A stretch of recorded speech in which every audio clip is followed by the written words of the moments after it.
إن الحمد لله نحمده ونستعينه ونستغفره ونعوذ بالله من شرور أنفسنا ومن سيئات أعمالنا من يهد الله فلا مضل له ومن يضلل فلا هادي له وأشهد أن لا إله إلا الله وحده لا شريك له وأشهد أن محمدا عبده ورسوله أما بعد فإن خير الحديث كتاب الله وخير الهدي هدي محمد صلى الله عليه وسلم وشر الأمور محدثاتها وكل محدثة بدعة وكل بدعة ضلالة وكل ضلالة في النار. أعوذ بالله السميع العليم من الشيطان الرجيم. بسم الله الرحمن الرحيم. يا أيها الذين آمنوا اتقوا الله حق تقاته ولا تموتن إلا وأنتم مسلمون. يا أيها الناس اتقوا ربكم الذي خلقكم من نفس واحدة وخلق منها زوجها وبث منهما رجالا كثيرا ونساء واتقوا الله الذي تساءلون به والأرحام إن الله كان عليكم رقيبا. يا أيها الذين آمنوا اتقوا الله وقولوا قولا سديدا يصلح لكم أعمالكم ويغفر لكم ذنوبكم ومن يطع الله ورسوله فقد فاز فوزا عظيما. وقال بسم الله الرحمن الرحيم. إذا جاء نصر الله والفتح ورأيت الناس يدخلون في دين الله أفواجا فسبح بحمد ربك واستغفر إنه كان توابا.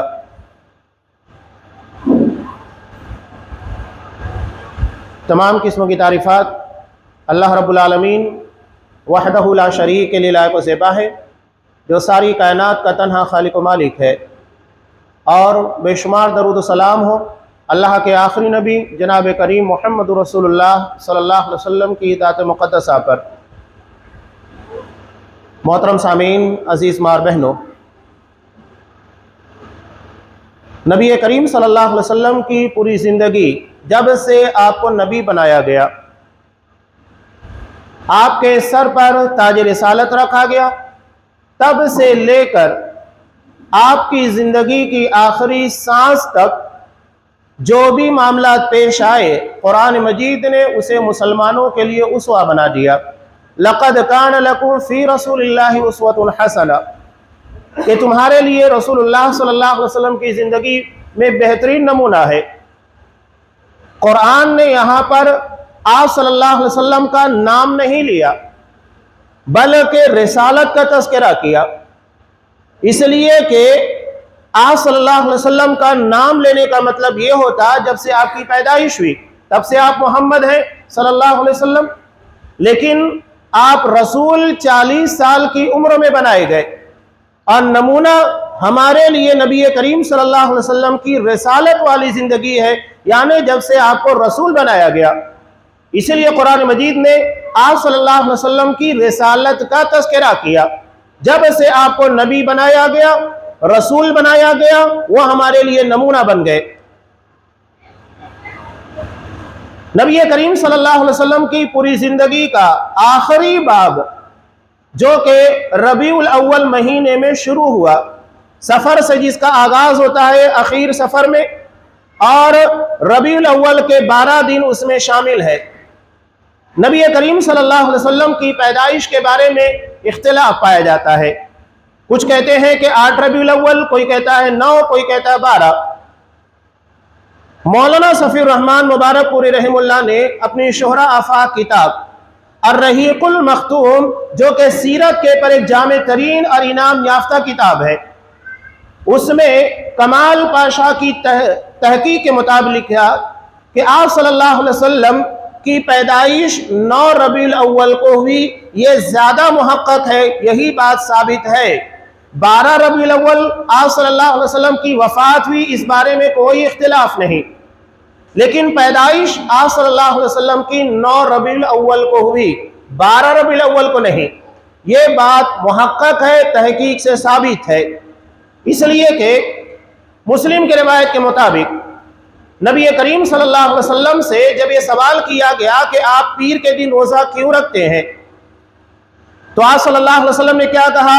فیہ ولدت وفیہ بعثت، کہ اسی دن میری پیدائش ہوئی اور اسی دن مجھے نبی بنایا گیا، مجھے مبعوث کیا گیا۔ اب جب تاریخ کو پیر کے دن کے اعتبار سے دیکھا جاتا ہے تو پیر کا دن 9 ربیع الاول کو آتا ہے، نہ کہ یہ 12 ربیع الاول کو آتا ہے۔ یہی کمال پاشا کی تحقیق ہے اور یہ محقق بات ہے۔ اب یہاں اس روایت کو لے کر میلادی لوگ، یعنی جو نبی کریم صلی اللہ علیہ وسلم کی میلاد، آپ کی پیدائش کے دن کو عید مناتے ہیں، وہ کہتے ہیں کہ دیکھو حدیث سے دلیل موجود ہے۔ یہ شبہ ہے، لوگوں کے درمیان شبہ پیش کرنے کی کوشش کی جاتی ہے کہ آپ صلی اللہ علیہ وسلم ہر پیر کے دن روزہ رکھا کرتے تھے، یعنی اپنا میلاد مناتے تھے، ثابت ہو گیا۔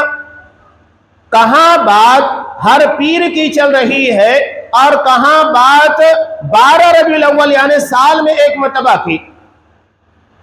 آپ صلی اللہ علیہ وسلم ہر ہفتے پیر کے دن روزہ رکھ رہے ہیں، کہا کہ اس دن میری پیدائش ہوئی، اسی دن مجھ کو نبی بنایا گیا، تو ہمارے لیے تو نمونہ یہ ہے کہ ہم بھی پیر کے دن روزہ رکھیں، نبی کریم صلی اللہ علیہ وسلم کی سنت کے مطابق عمل کرتے ہوئے، نہ کہ سال میں ایک مرتبہ میلاد منائے جو کہ آپ صلی اللہ علیہ وسلم نے نہیں بنایا، نہ اصحاب کرام نے۔ ابو بکر صدیق رضی اللہ تعالیٰ عنہ جیسی شخصیت، اصحاب کرام جو آپ کی ایک ایک سنت، آپ کے ایک ایک عمل کے متلاشی اور اس کے مطابق عمل کرنے کے لیے کوشاں رہا کرتے تھے۔ یہ صرف دھوکہ ہے، لوگوں کو شبہ کے اندر مبتلا کرنا ہے، حقیقت نہیں ہے۔ حقیقت یہ ہے کہ اگر آپ کو واقعی نبی کریم صلی اللہ علیہ وسلم سے محبت ہے تو آپ کو کیا کرنا ہوگا؟ اتباع کرنا ہوگا۔ ان المحب لمن یحب لمطیع، آدمی جس سے محبت کرتا ہے اس کا مطیع و فرما بردار ہوتا ہے۔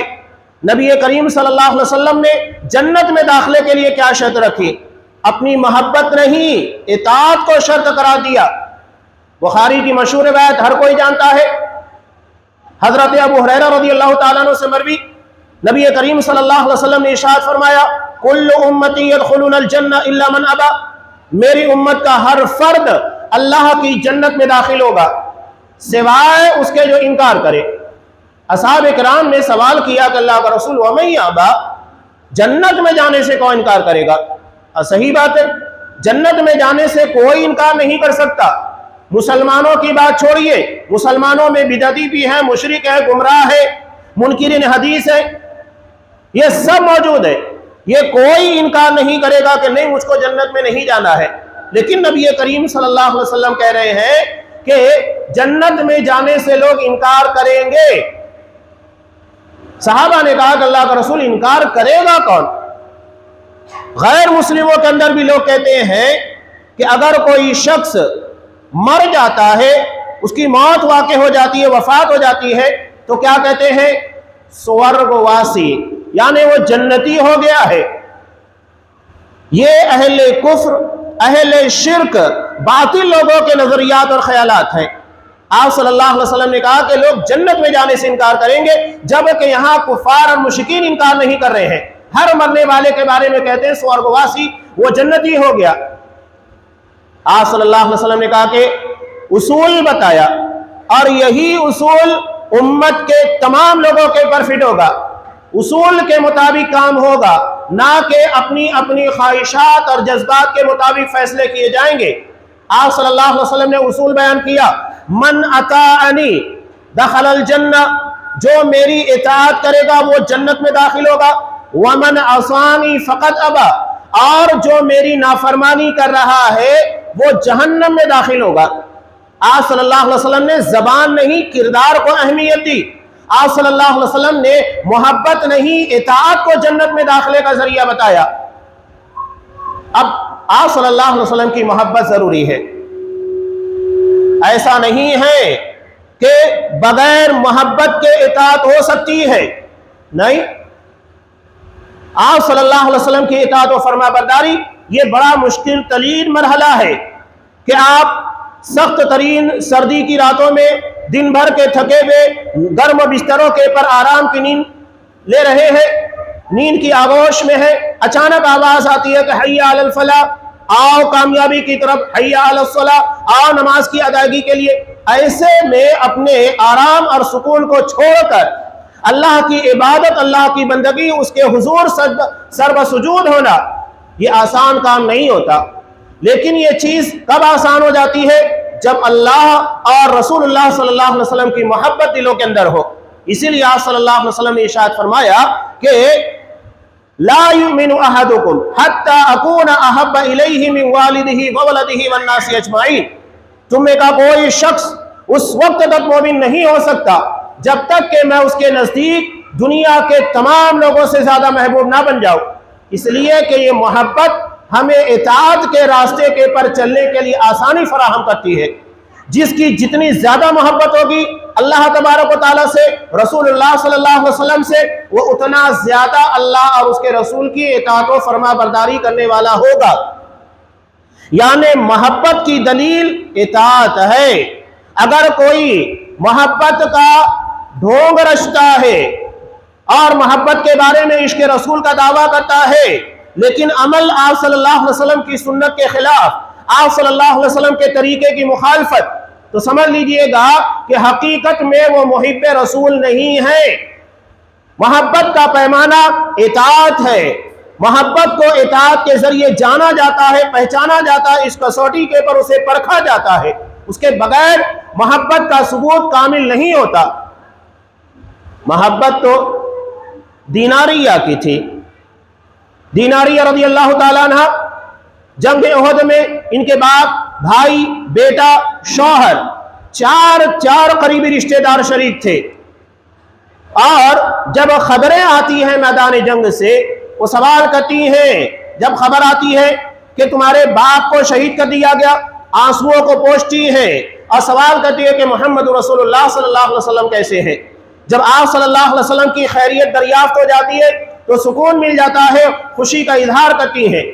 یعنی اپنے باپ سے زیادہ محمد رسول اللہ صلی اللہ علیہ وسلم سے محبت تھی، تبھی تو اپنے باپ کی شہادت اور اس کے بعد بیٹے کی بھی، اس کے بعد بھائی کی بھی، اور اخیر میں سرتاج یعنی زندگی کا جو سب سے قریبی رشتہ تھا شوہر کا، اس کی وفات کی خبر بھی آتی ہے۔ ایک نہیں، دو نہیں، تین نہیں، چار قریبی رشتہ دار جس میں اپنے شوہر کی وفات کی خبر بھی ہے، اپنے جذبات کے پر، اپنے آنسوؤں کے پر قابو پاتی ہے۔ یہ تھی ہماری مومنہ مائیں اور بہنیں جن کے اندر ایمانی غیرت تھی، ایمان کی اہمیت، ایمان کی حلاوت جنہوں نے چکھی تھی۔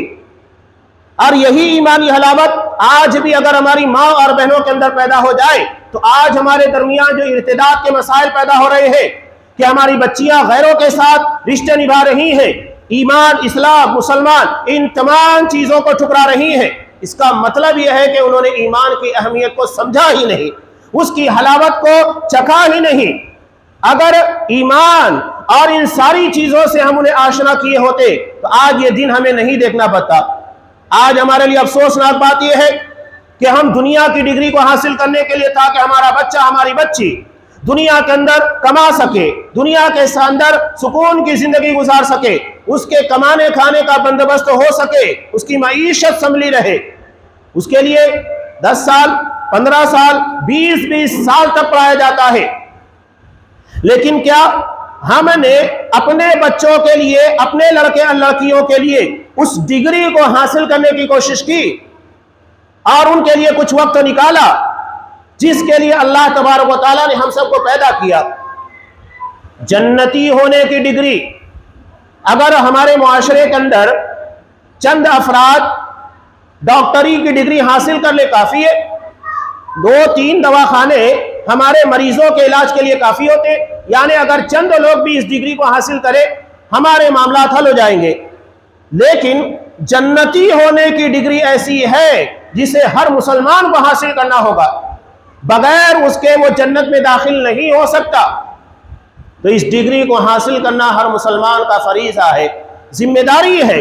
اللہ نے ہمیں اس دنیا کے اندر اسی لیے پیدا کیا تاکہ ہم اپنے آپ کو جنتی بنائے، ان اوصاف سے، ان اعمال سے اپنے آپ کو متصف کرے جو اللہ کی جنت میں داخلے کا ذریعہ بنتے ہیں۔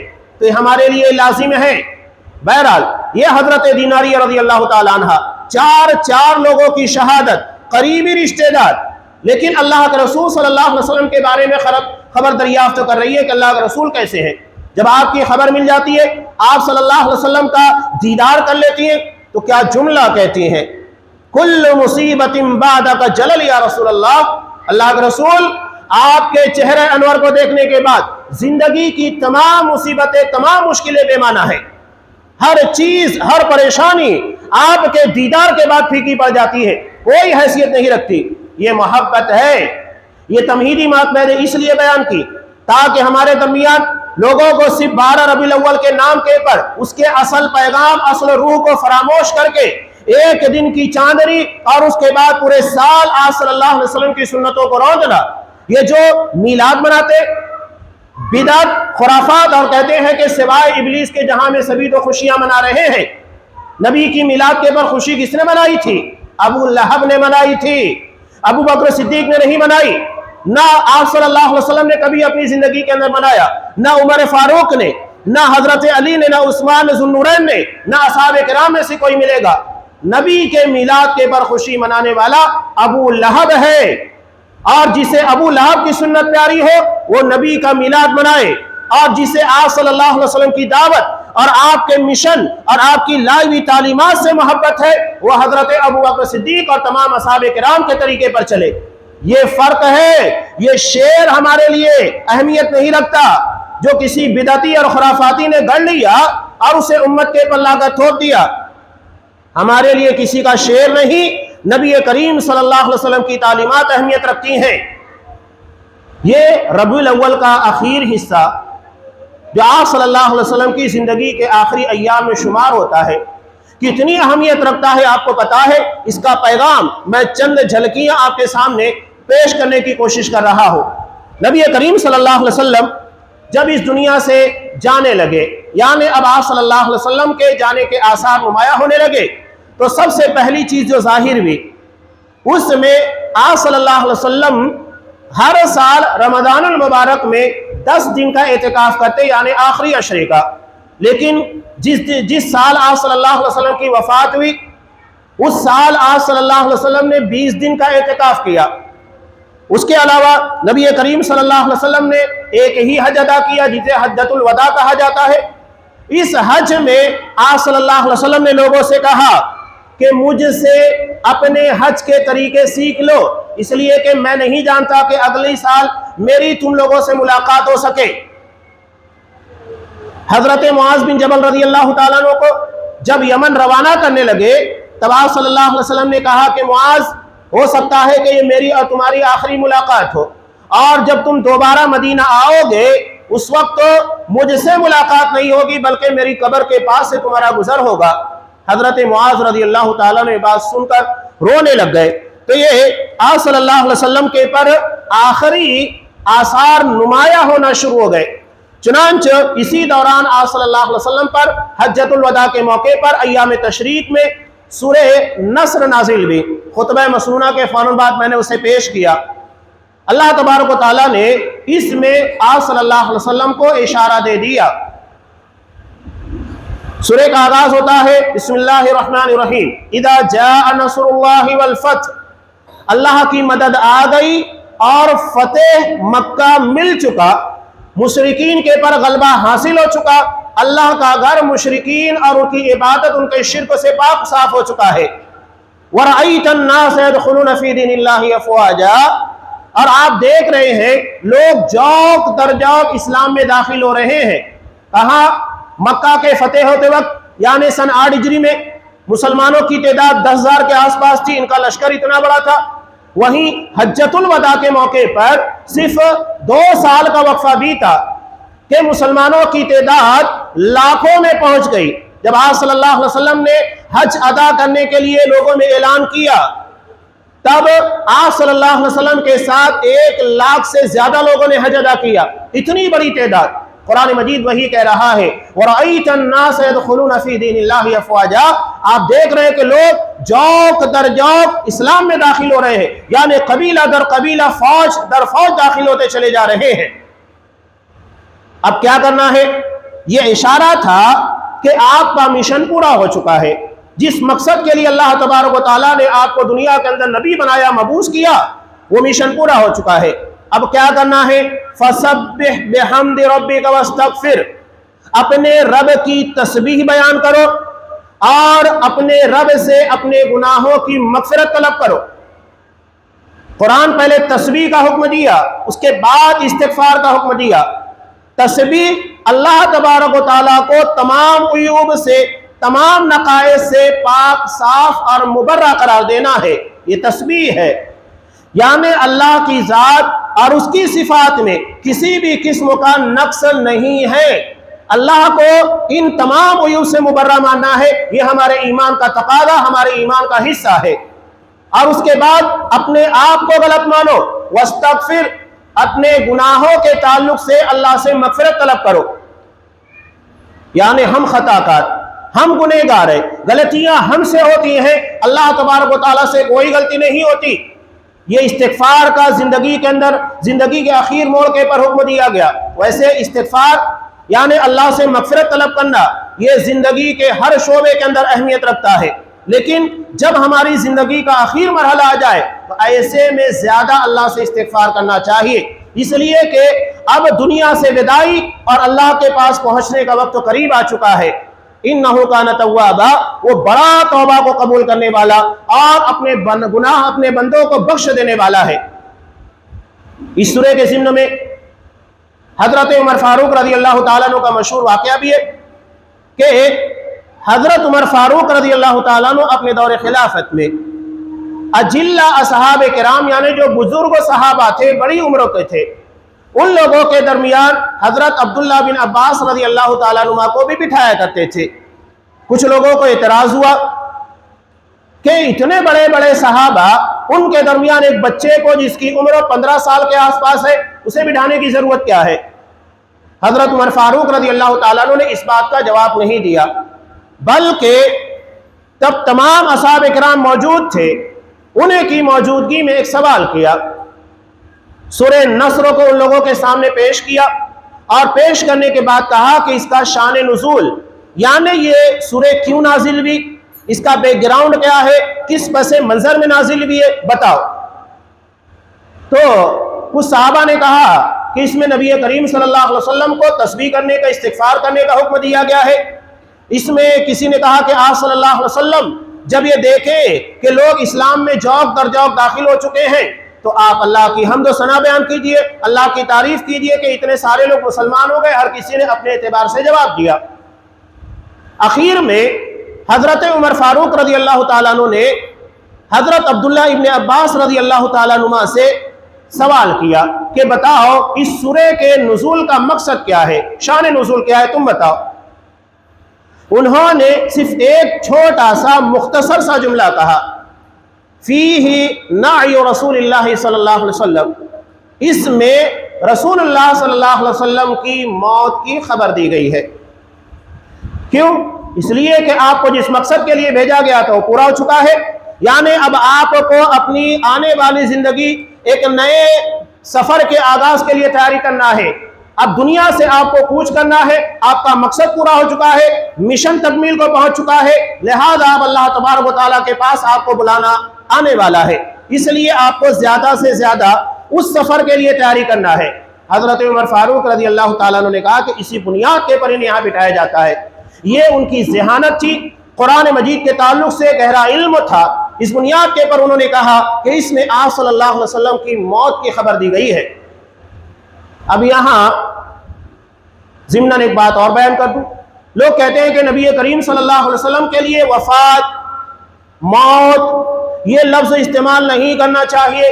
کیوں نہیں کرنا چاہیے؟ کہ آپ اللہ تبارک و تعالیٰ سے بہتر جانتے ہیں۔ قرآن مجید میں کئی مقامات پر آپ صلی اللہ علیہ وسلم کے لیے اس لفظ کو استعمال کیا گیا۔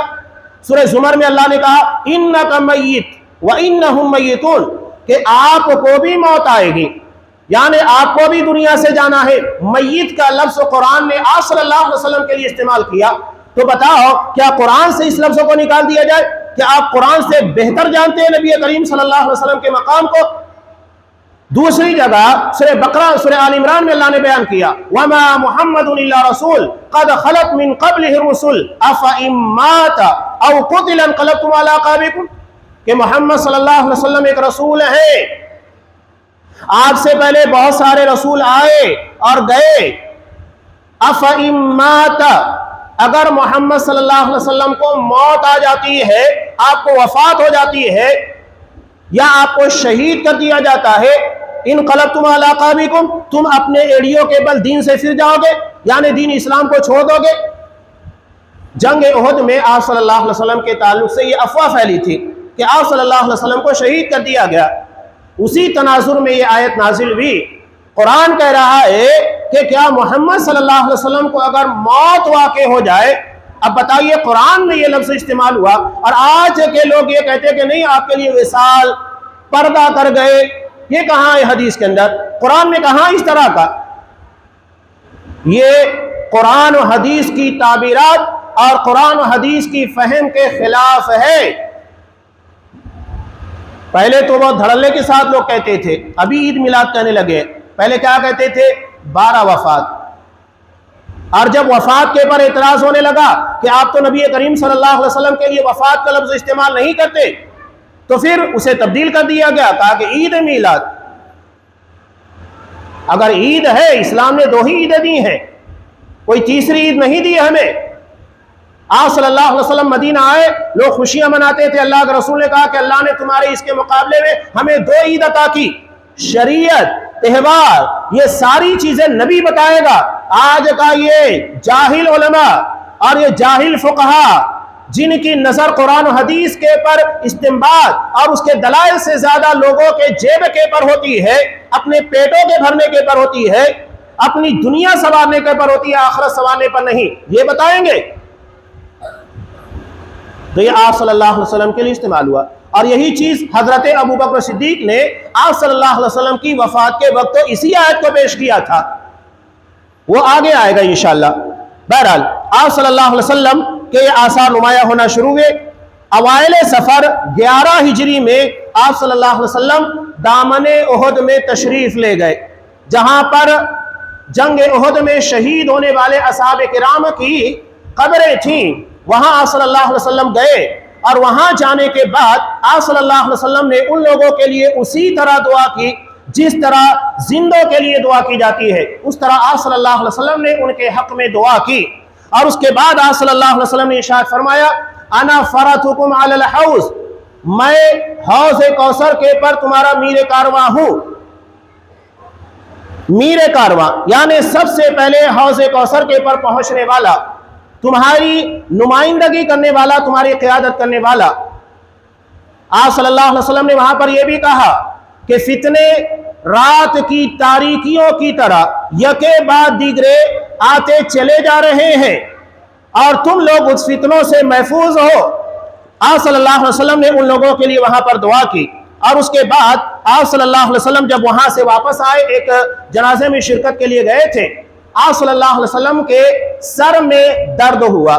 یہ جو سفر کے آخری بدھ کو لوگ بہت زیادہ اہمیت دیتے ہیں، دراصل نبی کریم صلی اللہ علیہ وسلم کے مرض کا، آپ صلی اللہ علیہ وسلم کی بیماری کا آغاز اسی آخری بدھ کو جو کہ سفر کے مہینے میں تھا، آپ صلی اللہ علیہ وسلم کے مرض کا آغاز ہوا، اور آپ صلی اللہ علیہ وسلم نے اس کے باوجود بھی قریب اسی حالت میں 11 دن آپ صلی اللہ علیہ وسلم نے نماز ادا کی، لوگوں کو نماز پڑھاتے رہے، حالانکہ بیماری سے جوجھ رہے تھے، سر میں شدید تکلیف تھی، اس کے باوجود آپ صلی اللہ علیہ وسلم 11 دن اسی حالت میں نماز ادا کرتے رہے۔ جب آپ کا مرض بڑھ گیا، آپ صلی اللہ علیہ وسلم لوگوں سے سوال کر رہے تھے، میں کل کہاں رہوں گا، اپنی باری کے دن کے بارے میں لوگوں سے سوال کر رہے تھے۔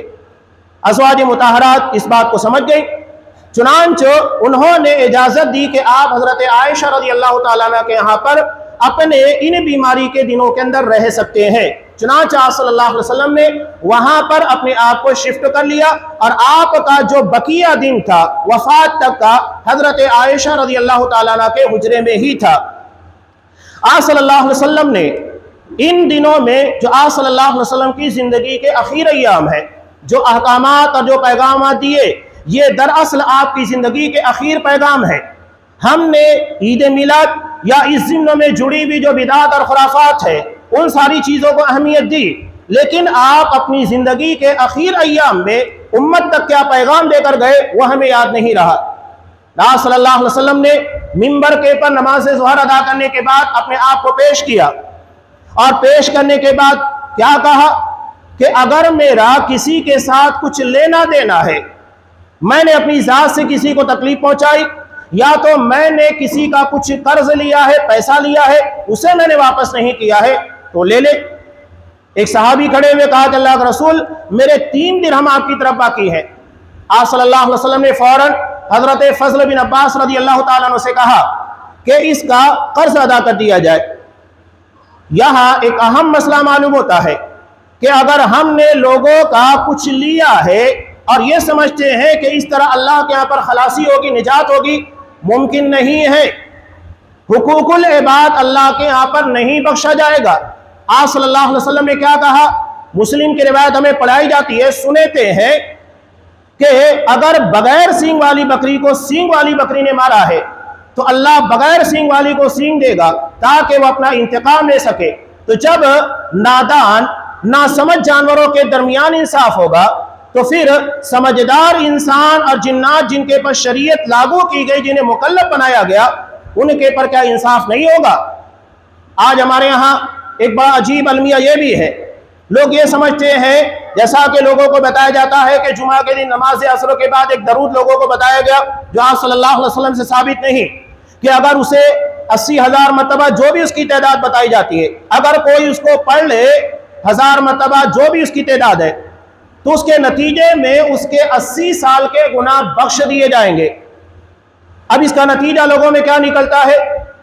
لوگ یہ دیکھتے ہیں کہ جب ایک درود کے پڑھنے کی وجہ سے میرے 80 سال کے گناہ بخش دیے گئے تو میں کچھ بھی کروں، چاہے اپنے بہن بھائیوں کے حقوق کے پر غاصبانہ قبضہ کر کے بیٹھا رہوں، ان کے حقوق ان کے میراث نہ دوں، یا اگر میں نے کسی کا قرض لے لیا اسے نہ لوٹاؤں، یا میں نے اگر تجارت کے اندر بےمانی کی، دھوکہ دہی کی، سب چلتا ہے، اس لیے کہ اس درود کی برکت سے میرے سارے گناہوں کو بخش دیا گیا ہے۔ اور اس کا نتیجہ آج ہمیں سماج اور معاشرے کے اندر کیا نظر آ رہا ہے؟ لوگوں کے اندر گناہوں پر حقوق العباد کے معاملے میں کوتاہیاں نظر آتی ہیں، جبکہ آپ صلی اللہ علیہ وسلم نے اپنے عمل کے ذریعے پیش کیا کہ اگر نبی کو اس معاملے میں نہیں بخشا جائے گا تو پھر عام امتیوں کی بساط کیا رہ جاتی ہے۔ آپ صلی اللہ علیہ وسلم نے اپنی وفات سے قبل چند چیزوں کے بارے میں جو خاص طور سے باتیں بیان کی، اس میں سے ایک چیز ہے قبر پرستی، جس کے اندر آج امت مسلمہ ملوث ہے۔ آپ نے اللہ سے دعا کی، اللہم لا تجعل قبری وثنا یعبد، کہ اللہ میری قبر کو وثن، عرس، میلے کی جگہ مت بنا دینا کہ لوگ یہاں آئیں اور یہاں میلے ٹھیلے لگائے۔ آپ صلی اللہ علیہ وسلم نے خصوصی طور پر اپنی قبر کے بارے میں اللہ سے دعا مانگی، اور اس کے بعد امت کو بھی آگاہ کیا، لعن اللہ الیہود والنصارى اتخذوا قبور انبیاء مساجد، اللہ کی لعنت ہو یہود اور نصارہ کے پر جنہوں نے اپنی انبیاء کی قبروں کو سجدہ گاہ بنا لیا تھا، مسجد بنا لیا تھا۔ جب نبیوں کی قبروں کو سجدہ گاہ بنانا، انہیں مزار بنانا، وہاں جا کر شرک اور بدعت کرنا منع ہے، تو عام بزرگوں کی، ولیوں کی قبروں کے پر یہ اجازت کہاں مل سکتی ہے؟ اور آج امت کی بڑی گمراہی اسی طرف مائل ہے۔ مسجدیں آباد نہیں لیکن مزارات برابر آباد ہوتی ہیں۔ آپ مسجدوں میں دینے کے لیے تیار نہیں، لیکن قبروں کے پر، مزاروں کے پر اتنے چندے ہیں کہ اس سے باقاعدہ کالجز، یونیورسٹیز کو بنایا جا سکتا ہے، لیکن نہیں ہوتا۔ یہ ہماری بدبختی ہے۔ آپ صلی اللہ علیہ وسلم نے اپنی زندگی کے آخری مرحلے میں امت کی قیادت کا مسئلہ بھی حل کر دیا۔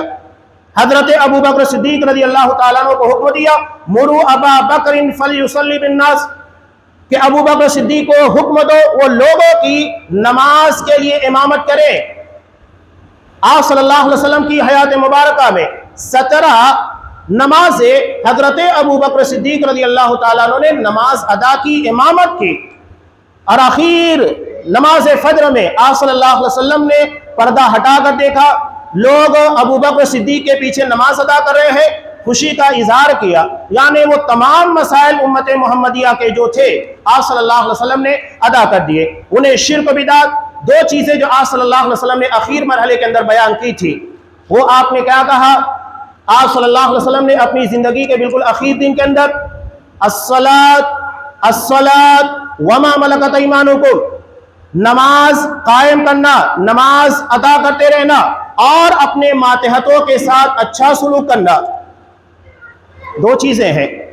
نماز کا تعلق اللہ تبارک و تعالیٰ سے حقوق اللہ ہے، اور اپنے ماتحت، چاہے وہ نوکر ہو یا ہمارے کارخانوں کے اندر ملازم ہو یا ہمارے ہاتھ کے نیچے کام کرنے والے جو بھی لوگ ہوں، وہ سب کے سب ہمارے ما ملکت ایمانکم، ان ساری چیزوں کے اندر یہ شامل ہو جاتے ہیں۔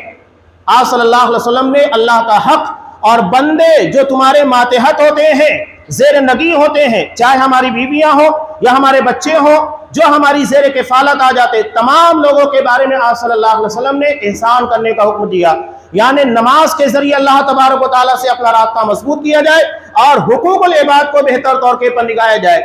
آپ صلی اللہ علیہ وسلم نے یہ نہیں کہا کہ جو تم سے اوپر ہیں اس لیے کہ ان کی بات ماننا ہے، ان کے پر کون ظلم کرے گا، جو تمہارے ماتحت ہیں ان لوگوں کے پر۔ بعض ہوٹلوں کے اندر آپ دیکھ لیجئے کہ وہاں کام کرنے والے ملازمین کے ساتھ کیسا سلوک کیا جاتا ہے، کبھی گالیاں دے دی جاتی ہے، کبھی تھپڑ مار دیے جاتے ہیں، کیا کچھ نہیں ہوتا ہے۔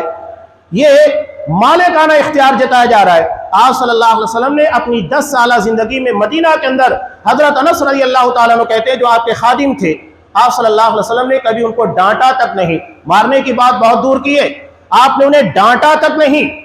یہ آپ صلی اللہ علیہ وسلم کا کردار ہے۔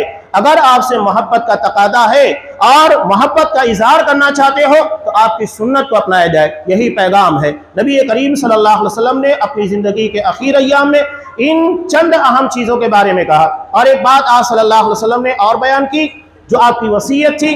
پہلی وصیت یہ تھی کہ جزیرۃ العرب کے اندر کوئی مشرک باقی نہ رہے۔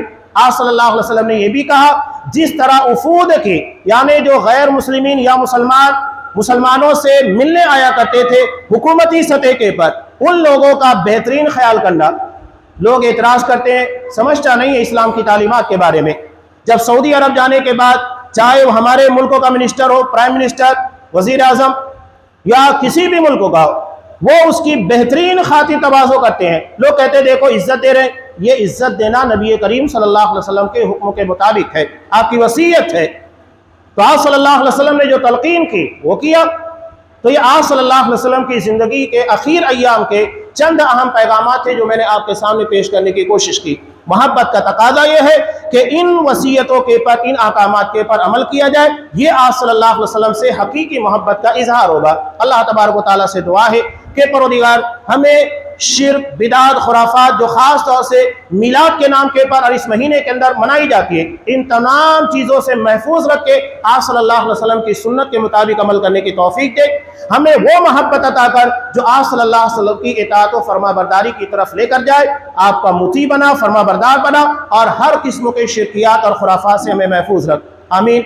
وآخر دعوانا الحمد للہ رب العالمین۔ بارک اللہ لنا ولکم فی القرآن العظیم ونفعني وإياكم بالآیات والذکر الحکیم۔ إنه تعالى جواد كريم ملك رؤوف رحيم۔